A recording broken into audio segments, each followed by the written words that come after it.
Les châteaux Géharpin, c'est une histoire de famille. Au retour de la Première Guerre mondiale, mon arrière-grand-père, Jean-Baptiste Tarpin, a acheté sa première parcelle de Pomerol. Mon grand-père, mon père et moi-même constituons les 3 générations de Géharpin qui, depuis, travaillent d'arrache-pied pour que cet écusson Géa s'inscrive dans l'avenir, avec mes 2 fils. Ainsi, en mémoire de notre aïeul, nous avons créé la cuvée Jean-Baptiste, la JB comme on dit.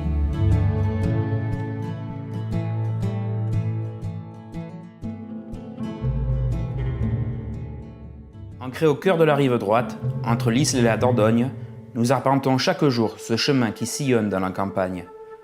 Même si autrefois elle côtoyait champs de blés et prairies, la vigne, sublimée par ses terroirs de graves, de sable, d'argile et de calcaire, a peu à peu façonné nos paysages.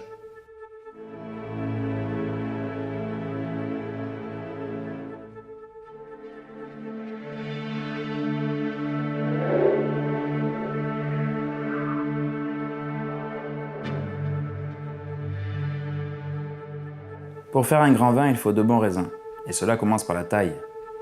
Nous choisissons rigoureusement les meilleurs hameaux pour préparer la future récolte et sculpter notre vignoble au travers des âges. Après avoir fait face aux intempéries et à la maladie, après avoir dompté la vigueur de la végétation, au milieu des rangs de vignes qui ondulent telle une mer d'émeraude, je surveille ces raisins noirs qui nourrissent le soleil. Attendre que les premières feuilles jaunissent, que ces petits grains sucrés prennent un bon goût de fruits, que les pépins noisettes soient croquants et que la couleur sang se libère de ses peaux affinées.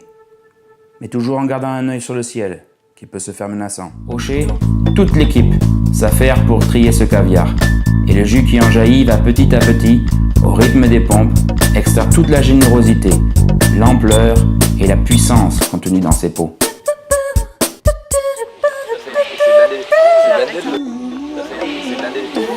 Les châteaux Géharpin déclinent pour vous toute une gamme de vins, allant de la simplicité du fruit au panache d'une JB. Toujours centrés autour de la vinosité, mes créations artistiques vous procureront des émotions authentiques et généreuses pour faire de vos repas entre amis de vrais moments de convivialité. Ah